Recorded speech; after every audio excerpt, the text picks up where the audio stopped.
1965ஆம் ஆண்டிலேயே எனக்கும் இங்கே அமர்ந்திருக்கின்ற ராஜாத்தி அம்மையாருக்கும் திருமணம் நடைபெற்று நாங்கள் வாழ்க்கை துணைவர்களாக இருந்தோம்.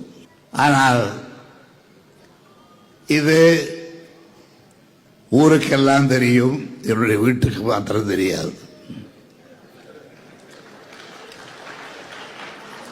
அறிஞர் அண்ணாவுக்கே தெரியும். அவருடைய அனுமதி பெற்றுத்தான் அந்த மணவிழா நடந்தது.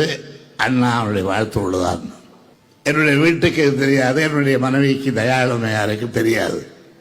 செய்தி கேள்விப்பட்டு என்னுடைய மனைவி ராஜாத்தி ஓடோடி வந்து மருத்துவமனையிலே நான் படுத்திருந்த அறைக்குள்ளே என்னை பார்த்ததும் அவன் மூலமாக உடம்பெல்லாம் ரத்தம் வழிய, தலையெல்லாம் ரத்தம் வழிய 10 டாக்டர்கள் என்னை சுற்றி சிகிச்சை செய்து கொண்ட காட்சியை பார்த்த ராஜாத்தி தலைவிரி உலமா ஐயோ என்று அலற, அப்படி அலறிய காட்சியை பார்த்துவிட்டு அங்கே இருந்த என் மனைவி தயாளு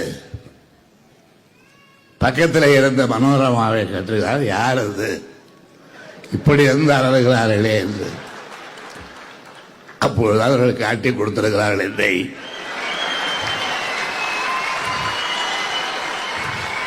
ஊரெல்லாம் தெரிந்த விஷயம் உனக்கு தெரியாதா அம்மா?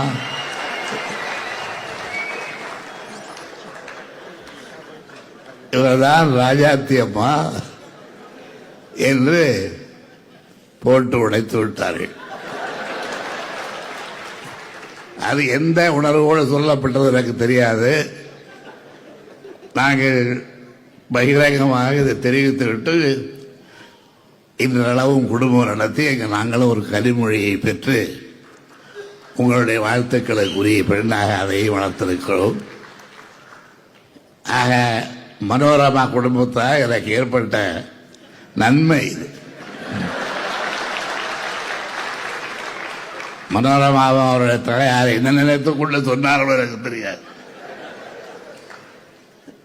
நான் அவர்களை நினைக்கும் பொழுதெல்லாம் இந்த நிகழ்ச்சியை நினைக்காமல் இருப்பதிலே நேற்றைக்கு கூட என்னுடைய நண்பர்களிடத்திலே இதை சொல்லி நான் உணர்ச்சி வசப்பட்டேன். அவர்களும் சிரித்தார்கள். நானும் இதை ஒரு மகிழ்ச்சியாக பேசி சிரித்து பகிர்ந்தோம் நேற்றைய தினம்.